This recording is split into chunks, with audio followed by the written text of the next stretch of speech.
سب سے بڑی نعمت کسی معاشرے میں اگر اللہ کی طرف سے ہے تو پیغمبر، اور پیغمبر نہ ہو تو ان کے وارثین، کیونکہ وہ آپ کو آپ کی زندگی کا مقصد بھی بتائیں گے دلائل کے ساتھ، اس مقصد تک پہنچنے والی چیزیں بھی بتائیں گے، اور جو چیزیں اس مقصد تک پہنچنے میں رکاوٹیں بنتی ہیں وہ علم بھی صرف علماء کے پاس ہوتا ہے. علماء کے علاوہ یہ علم ڈاکٹروں کے پاس نہیں ہے، انجینئر، پلمبر، چائے بنانے والوں کے پاس، بولو بھائی، نہیں ہے یہ علم. اور یہ انسان کی سب سے بڑی ضرورت ہے، کیونکہ یہ مقصد تک لے جاتی ہے، اور وہ مقاصد تک لے جانے والی نہیں ہے، وہ آپ کی ضرورتیں ہیں. بات آ رہی ہے سمجھ میں کہ نہیں آ رہی ہے؟ ایک آدمی، چلو چھوڑو پھر مثالیں بہت ہو جاتی ہیں. تو اس لیے میرے بھائی اہل حق علماء کی قدر کیا کرو، اور اپنے بچوں کو ٹھیک ہے ڈاکٹر بھی بناؤ، انجینئر بناؤ، ایک آدھ کو مولانا بھی مولوی بھی بنا دیا کرو یار. لیکن مصیبت پتہ ہے کیا ہے؟ اللہ کا نظام پتہ یہ ہے، اللہ کا نظام یہ ہے کہ چونکہ اللہ نے علماء کو پیدا کیا ہے آخرت سکھانے کے لیے. کس کے لیے؟ کہ پرپز آف لائف تمہارا کیا ہے؟ آخرت. تو اس لیے اللہ نے علماء سے اکثر علماء کو غریب رکھا ہے. حکیم الامہ مولانا شریف تھانوی رحمہ اللہ تعالیٰ نے فرمایا کہ لوگ مولوی پہ اعتراض کرتے ہیں یہ بیچارے پھٹے پرانے کپڑے، ان کے پاس ہوتا ہی نہیں ہے کچھ، تو ڈاکٹروں کے پاس پیسہ ہے، انجینئروں کے پاس پیسہ ہے. تنخواہیں دیکھو مدرسے میں استاذوں کی تنخواہ 8-9 ہزار روپے تنخواہیں مدرسوں میں ملتی ہیں استاذوں کو، گھر بھی کرائے پہ ملتے ہیں، ریٹائرمنٹ پہ ایک دھیلا بھی نہیں ملتا. ریٹائرمنٹ پہ کسی مدرسے میں، اور ریٹائرمنٹ کا ٹائم بھی نہیں ہے، جب محتمم صاحب کا میٹر شارٹ ہوا استاذ کو نکال دیا.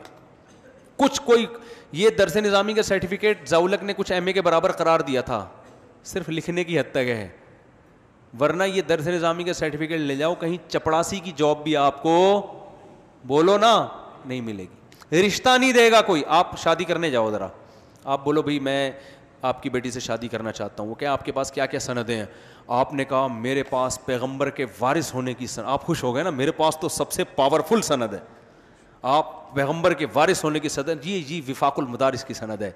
وہ کہے گا بھائی آپ اس کے علاوہ کوئی اور سرٹیفکیٹ ہے آپ کے پاس تو دکھائیں، کیونکہ اس سے زیادہ فضول ترین سرٹیفکیٹ جس کی کوئی ویلیو وفاق المدارس کی نظر میں بھی نہیں ہے، ویلیو ہماری نظر میں کیا ہوگی؟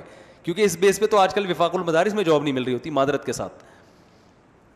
یہ کوئی اس کی ویلیو نہیں ہے. وہ بیچاروں نے ایک سرٹیفکیٹ رکھا ہے کہ چلو کہ لوگوں کو یقین آ جائے مولانا ہے بس.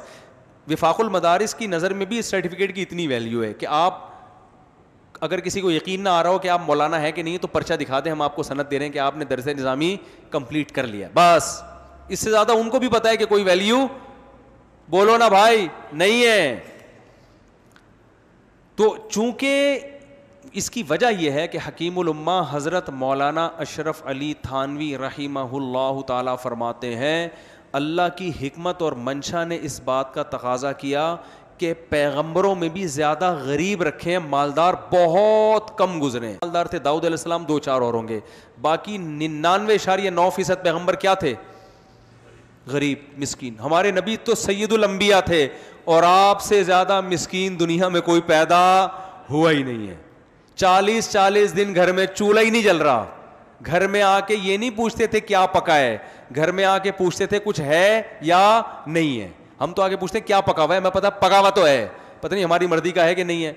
پیغمبر گھر میں آ کے پوچھ رہے ہیں کہ کچھ کھانے کو ہے یا نہیں ہے. امی عائشہ فرماتی کچھ بھی نہیں ہے. تو پیغمبر کو غصہ نہیں آتا تھا، اس لیے کہ ہم نے کچھ دیا ہے ہی نہیں. ٹھیک ہے نا، راشن ڈلوایا ہی نہیں ہے، تو اس گھر میں زوجہ نے یہی کہنا ہے نا کہ کچھ نہیں ہے. کوئی غصہ نہیں آتا تھا آپ صلی اللہ علیہ وسلم کو، اور آپ کی زوجہ کو بھی غصہ نہیں آتا تھا کہ پیغمبر نے راشن نہیں ڈلوایا تو ہم بھی بھوکے ہیں، خود بھی آپ صلی اللہ علیہ وسلم کو بھوک لگ رہی ہمیں بھی. تو آپ کی زوجہ کو بھی غصہ اس لیے نہیں آیا کہ نبی صلی اللہ علیہ وسلم پہلے بتا چکے تھے بھائی اسی غربت میں میرے ساتھ رہنا ہے تو رہو، کیونکہ میں پیغمبر ہوں، تم پیغمبر کی زوجہ ہو، اور اگر دولت چاہیے پیسہ چاہیے فتعالینا، قرآن کی باقاعدہ آیتیں نازل ہوئیں، فتعالینا امتعکن واسرحکن سراحا جمیلا، آؤ میں تمہیں طلاق دیتا ہوں، کہیں اور شادی کرو، یہاں ایسے ہی رہنا پڑے گا. تو جب نبی گھر میں، ہم جب گھر میں آئے، گھر میں پوچھے کیا پکائے، بیگم کہیں کریلے پکے ہیں، اس پہ میٹر شارٹ ہو جائے گا، حالانکہ پکائے ہوئے ہیں. اور اگر یہ کہ کچھ نہیں پکا، پھر تو بلڈ پریشر کہاں پہنچتا ہے نا. تو نبی کو غصہ نہیں آتا تھا کیونکہ بھائی کچھ ہے ہی نہیں گھر میں. تو آپ پوچھتے تھے کچھ ہے, فرمایا نہیں ہے. فرمایا چلو پھر ہم نے روزے کی نیت کر لی. جب شام تک بھوکا ہی رہنا ہے تو روزے کا ثواب کیوں ضائع کریں بھائی, نیت کر کے کیا کر لیتے تھے, روزہ رکھا کرتے. بہت سے روزے نبی نے اس لیے رکھے کہ کھانے کو کچھ ویسا ہی نہیں ہے, تو نیت کر کے ثواب کیوں ضائع کرے بھائی, نیت نہ کر کے. تو کسی کو اللہ نے دے دیا. تو اسی طرح حکیم الامت لکھا ہے کہ علماء کی اکثریت اللہ نے کیا بنائی ہے, ہمیشہ سے غریب. تو علماء کی غربت کو دیکھ کر ان پہ ترس مت کھایا کرو, اس لیے کہ جب ان کا وجود آپ کے اندر اللہ کی سب سے بڑی نعمت ہے تو یہ خود کتنی بڑی نعمت ہوں گے. آپ کہہ سکتے ہو ہم تو ویسے بھی ترس نہیں کھاتے, کیونکہ اسٹائل سے لوگوں کو یہی لگتا ہے کہ غریب علماء کو دیکھ کے ویسے بھی ترس. بولو نا بھائی, اگر ترس آ رہا ہوتا تو پیسے دے دیتے نا ان کو. کیا خیال, مجھے نہ دے, میں غریب نہیں ہوں. تو کچھ علماء ہوتے ہیں جن کو اللہ نے بہت پیسہ دیا, لیکن وہ جیسے پیغمبروں میں دولت والے پیغمبروں کا ریشو بہت کم ہے, ایسے ہی اہل حق علماء میں مالدار علماء کا ریشو بہت کم ہے. وہ بھی صحیح ہوتے ہیں لیکن بہت کم رکھا ہے اللہ نے, تاکہ ایسا نہ ہو کہ غربت ایک چھاپ بن جائے ان کے لیے. لیکن علماء اکثر کیا ہوں گے, غریب. اب آپ جو اپنے بچوں کو عالم نہیں بناتے, اسی لیے نہیں بناتے, آپ کو پتہ ہے غریب کا غریب ہی رہے گا قیامت تک, اسی وجہ سے نہیں بناتے نا. تو بھائی دیکھو غریب رہے گا لیکن اللہ کی نظر میں اس سے اونچا مقام کسی کا نہیں, کیونکہ اس کے پاس جو گر ہے, جو فن ہے, وہ جاپان کے سائنسدانوں کے پاس بھی وہ فن اور وہ گر نہیں ہے.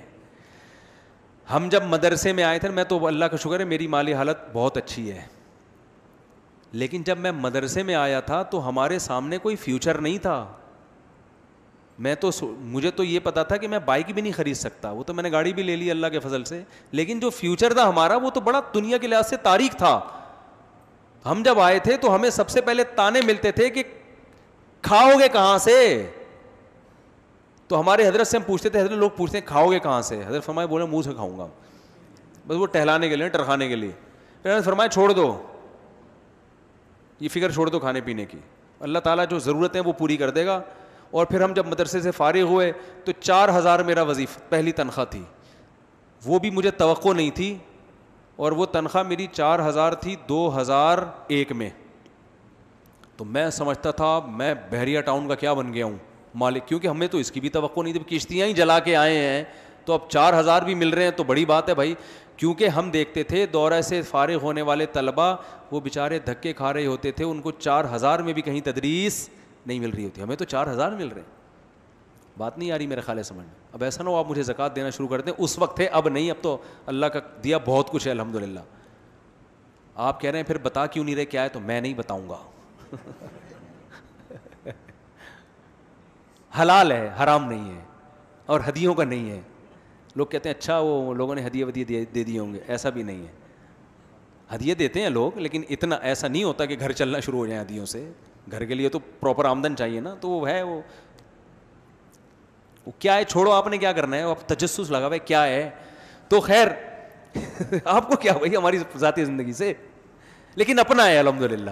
اچھا خیر, تو میں یس کر رہا تھا, دیکھو غیب سے اللہ رزق کا انتظام پیدا کرتا ہے, تو اپنے بچوں میں سے کسی ایک کو عالم بھی بنا دیا کرو, مولوی بھی بناؤ, اور اس کو سکھا دو بیٹا تو دنیا کے لیے نہیں ہے, وقف ہے آخرت کے لیے. اور پھر رزق دروازے توڑ کے آئے گا, میں بتا رہا ہوں آپ کو, ایسا آئے گا کہ بھاگو گے اور رزق پیچھا کرے گا.